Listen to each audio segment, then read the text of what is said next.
So I'm back. I remembered that I wasn't busy enough to record and I didn't accidentally delete the video file, and I'm here. As for the challenge you have, Joe, for me being a little delinquent, I will probably figure something out with a synthesizer because I don't think many people would want to see trombone sounds as our little ditty. But anyway, so what happened while I was gone? Well, there was the All-Star game, which, Joe, you touched about a little bit, and it was grand. Home Run Derby was probably the most legendary that we've ever seen. Cleveland rocks and puts a great crowd on for the All-Star game. Shane Bieber being the first person in many years to have the All-Star MVP trophy given out to a team on the host city's roster. And we're also getting a little into the trade deadline. And a few guys, not too many of importance, so I won't go into a deep analysis of the deals, have been traded in anticipation of the trade deadline. So that'll be something good to watch out for.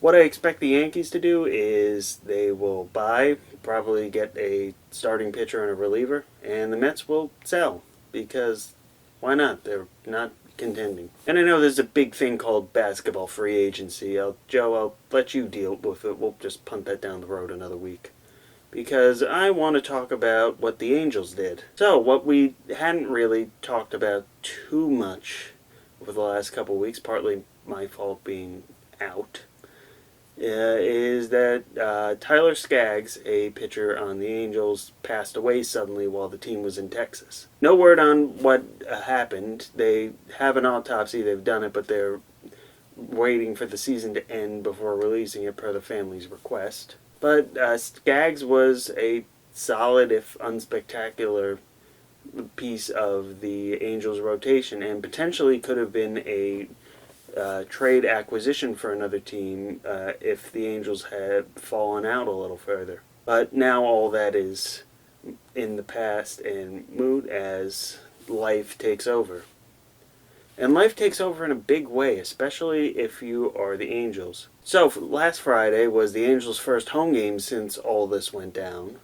And you have to think what's going to happen. If you remember back into the 70s after Thurman Munson passed away, Bobby Mercer, who was a friend of Thurman Munson's, happened to hit the go-ahead run in on the first game at Yankee Stadium since Munson had passed away. So all eyes were on the Angels to see what happens. So they just casually throw a no-hitter. I say casually like it's a minor thing, and believe me, it's not. I have my phone right here, and I have a few facts for how this game was a little historic. So first off, the Angels were all wearing number 45, Tyler Skaggs' number. It was also the first no-hitter in California since July 13th, 1991, which was the day Tyler Skaggs was born. So they pitched it when it was on the East Coast on Skaggs' birthday. It was the 11th no-hitter in the Angels franchise history. Skaggs wore number 11 in high school. And the Angels scored 7 runs in the first inning and finished with 13 total on the game, which, yes, that's Skaggs' birthday again. So all these coincidences kind of add up, and you get perhaps one of the most historic, if not definitely the most emotional game in MLB history, right up there with the Mets immediately after 9/11 and the first game after Thurman Munson.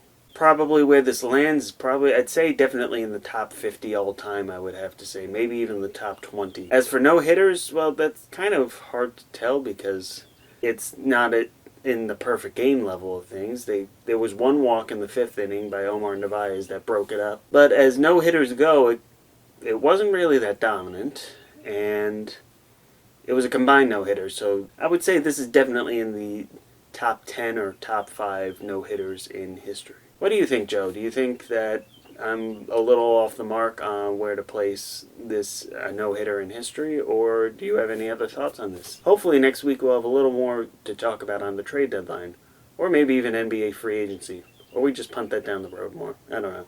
Anyway, I will see you next time. And I have horrible hat hair.